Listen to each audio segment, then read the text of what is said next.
Matapos ang halos 2 linggong pagtatago, sumuko na ang di umano'y utak ng 10 billion peso pork barrel scam na si Janet Lim Napoles kay Pangulong Noynoy Aquino mismo. Pero hanggang ngayon, hindi pa rin naililipat si Napoles sa Makati City Jail kung saan siya dapat i-detain. Ayon sa mga otoridad, gusto lang daw kasi nilang siguruhin ang kaligtasan ng binansagang mother of all scams na nakakatanggap daw ngayon ng mga death threats. Live mula sa Camp Crame, may report si Chino Gaston. Chino? Jessica, nakaantabay pa rin ang mga kawani ng media dito sa loob ng Campo Crame sa kanilang paniniwala. Batay na rin sa nakakalap na impormasyon na anumang oras ay maitutuloy ang paglipat kay Janet Lim Napoles papuntang Makati City Jail. Inilabas na kanina ng Philippine National Police ang mga mugshots na ito ni Janet Lim Napoles, ang itinuturong utak ng 10 billion peso pork barrel scam na sumuko kagabi kay Pangulong Noynoy Aquino. Kinuha ito kagabi kasama ang kanyang fingerprints at palm prints nang isagawa ang booking process sa Camp Crame. Sa kampo na nagpalipas ng magdamagang itinuturong mother of all scams kasama ang kanyang mister at iba pa niyang kaanak. Air condition yun, wala problema. Pwede na matulog sa sofa, sa table. Sino mga kasama niya doon? Yung family niya lang, saka yung abogado niya. Asawa niya, anak niya? Pero hindi na raw magtatagal sa Camp Crame si Napoles. Kanina, dumating sa kampo ang court sheriff ng Makati Regional Trial Court na naghahain ng warrant of arrest laban kay Napoles. Bitbit ng sheriff ang commitment order kung saan nakasaad na sa Makati City Jail dapat dalhin si Napoles habang dinidinig ang kanyang kasong serious illegal detention. Wala naman daw itong kaso sa PNP. Pero tinitiyak daw nila ang seguridad ni Napoles lalo't may nagbabanta raw sa buhay nito. Hindi naman basta-basta ito na pwedeng dalhin. Sabi ko, there are a lot of consideration to be taken and dapat, kumbaga sa sigurado tayo para madala siya kung saan order ng court. Sabi naman ng Makati RTC, di naman talaga ora-oradang madadala si Napoles sa Makati City Jail. Posible ring hindi masunod ang inilabas na commitment order kung magpetisyon si Napoles na sa Camp Crame o sa NBI na lang siya manatili. May possibility din na ang BJMP, yung Bureau of Jail Management of Makati, sasabihin nilang they lack facilities or hindi sila makapag-provide ng enough securities. Kanina nga nagsumite ng motion ng isang associate ni Attorney Lorna Capunan, abogado ni Napoles. Gusto raw nila sa Camp Bagong Diwa o sa Camp Crame na lang ikulong si Napoles. We do not know anymore kasi ang mga sumusunod sa kanila, even sa amin, wala namang uniforme. Hindi natin alam kung NBI, hindi natin alam kung... In fact, the height of it was yesterday nung nag-10 million bounty. Who can you trust already? Sa aming panayam ngayong gabi kay Attorney Lorna Capunan, ikinwento niyang kasama ni Napoles ngayon ang kanyang asawa at mga anak. At conference room daw, tumutuloy ngayon si Napoles kung saan may isang kama at may aircon. Gayunman, itinanggi ni Attorney Capunan na may anumang special treatment sa kanyang kliyente. Gusto rin daw nilang bukas na dinggin ang motion, kasabay ng pagdinig sa motion for inhibition na isinampa nila laban kay Makati RTC Judge Elmo Alameda dahil sa umano'y kaduda-dudang bilis ng paglalabas nito ng arrest warrant kaugnay ng kasong serious illegal detention sa whistleblower na si Ben Herluy. Naihatid na kanina ng PNP ang return of warrant kay Judge Alameda, kasamang ibinigay ang Certificate of Detention. Dito nakasaad na voluntaryong sumuko kay Pangulong Noynoy Aquino si Napoles kahapon at agad namang dinala sa Camp Crame para sa physical examination, documentation, booking at pagkuha ng mugshots. Sa ika-9 ng Setyembre, 1:30 ng hapon, nakatakda ang arraignment ni Napoles sa Branch 150. Jessica, hindi nga naiwasang maging emosyonal ni Attorney Lorna Capunan ng ating nakapanayam ngayong gabi kapag iniisip daw kung ano ang kinauian ng pagsuko ng kanyang kliyente. Sa ngayon, Jessica, inaasang nakausap na ni Attorney Capunan si Janet Lim Napoles upang maipaliwanag kung bakit sa halip ng kanilang kagustuhan na manatili dito sa Campo Crame ay iniutos ng Makati RTC na mailipat siya sa Makati City Jail. Jessica. Okay, pero any indications, Chino, kung kailan siya dadalhin sa Makati City Jail? Sa ngayon, ang nakukuha nating information lang, Jessica, ay anumang oras daw ay pwedeng ilipat, lalong-lalo na pinagtitibay ito ng kautusan ng korte.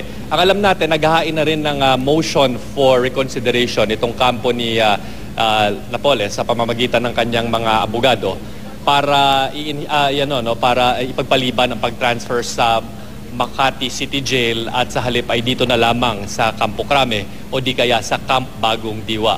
Pero kung ang tanong ay anong oras, wala tayong eksaktong oras na masasabi kung kailan ito o kung kailan maililipat si Janet Lim Napoles. Pero nakaantabay pa rin tayo dito sakasakaling mangyari nga ito. Okay, Jessica. correct me if I'm wrong, Chino, pero di ba usually pag may nahuhuli, lalo na yung mga medyo big time, ang mga kaso, iprini-present sa media. Although I know for a fact din na a few years ago, sinasabing hindi na nila gagawin yon. Although hindi naging consistent dyan ang PNP. Mapa-drug lord, mapa-kidnapping, syndicate, yung mga wanted na tao, pag nahuli nila, agad na iprini-presenta sa media. Bakit si Napoles hindi prinisinta sa media? Mahirap makakuha ngayon ng official statement mula sa PNP kung bakit napakahigpit at napaka-delayed nga ng information na nilalabas. Gayong alam naman natin, kagabi pa na process itong suspect na si Janet Lim Napoles dito sa loob mismo ng Campo Crame. Ngunit sa ating mga impormasyon na nakukuha rin dito sa mga kaibigan nating pulis ay sinasabi yung kanilang paghihigpit daw ay may kinalaman sa seguridad at dun sa mga sinasabing banta laban dito kay Janet Lim Napoles kung kaya napakahigpit at yung paglabas ng information ay through Secretary Mar Rojas lamang idadaan. Okay, hindi kaya bahagi ito ng terms of surrender kung meron man, no? I don't understand kung merong ganon dahil kaya nga siya sumuko, bakit siya may mga conditions pa. Pero hindi kaya ito bahagi kaya ng terms na napagkasunduan ng kampo ni Napoles at ng gobyerno na wala ng presentation sa media? Sa buong araw nating pagmamasid dito sa sitwasyon sa pagsuko ni Janet Lim Napoles ay napakinggan na rin natin yung pahayag ng Malacanang na kung saan sinasabing wala nga kondisyon. At nung nakausap naman natin itong attorney na si Attorney Lorna Capunan ay sinasabi rin wala rin daw kondisyon. Bagamat nangako daw ang Pangulo na ligtas o mapapanatiling ligtas ang buhay ni Janet Lim Napoles habang nasa kustudiya ng gobyerno. At itinanggi rin nila na wala ngang kondisyon or preconditions para sa pagsuko nito kagabi. Okay, trivial matter lang. Kasi alam ko pagka binubuking ang isang suspect o isang taong may kaso na fingerprints lang. In the case of Napoles, may palm prints pa daw. Bakit? May palm print, Jessica. Sa katunayan, hindi natin alam bakit may palm print na. No? Kasi ang alam lang natin, batay sa experience natin pag-cover ng police beat, kinukunan lamang dito yung 10 fingers at saka yung mugshot. That would suffice para ma-identify o ma-establish yung identity ng suspect and then yung medico-legal examination para patunayang in good health nga itong kinuha ng kustodiya ng PNP. Sa ngayon wala tayong paliwanag kung bakit kailangan ng palm print dahil nga isa pa nga ito sa mga frustrations ng media na nagko-cover kanina dahil napakatipid at napakakonti ng information na inilalabas nitong mga tauhan ng Philippine National Police. Okay, bakit nga raw hindi na nga nila present kahit yung information na ibinibigay limited na limited. Hindi kayo makatuntong dun sa lobby ng headquarters ng PNP, which is quite unusual. Kasi, di ba, pagka may mga present yan ng mga big-time drug lords, mga miyembro ng mga sindikato, etc., abay talagang present at hindi kayo hinihigpitan dun sa flow of information. Yes. Totoo yan. Isa yun sa mga frustrations nga ng media na napakarami dito nating mga kasamahan na nag-cover mula siguro madaling araw pa or simula nung sumuko itong si Janet Lim Napoles kagabi ay bakit hindi man lang maipakita para yung iba nga nagsasabi pa na parang proof of life man lang na nandito na talaga si Janet Lim Napoles. Pero yung mga tauhan ng PNP na nakausap natin dito nangangasiwa sa insidente ay parang wala silang masabing dahilan kung bakit ganito nga yung lakad ngayon, ganito yung kalakaran ngayon na hindi talaga pinapakita si Janet Lim Napoles. At nung nagkagulo na lang kanina, nung kumalat yung information tungkol sa paglipat nito ay lumabas na itong mga tauhan ng PNP or official ng PNP para ibigay yung mugshot, yung mga fingerprints and then maging yung ilang impormasyon tungkol dito kay Janet Lim Napoles. So, it's a big mystery para rin sa mga nagko-cover kanina kung bakit ganito ang asal ng PNP kanina. Okay, maraming salamat sa iyo, Chino Gaston.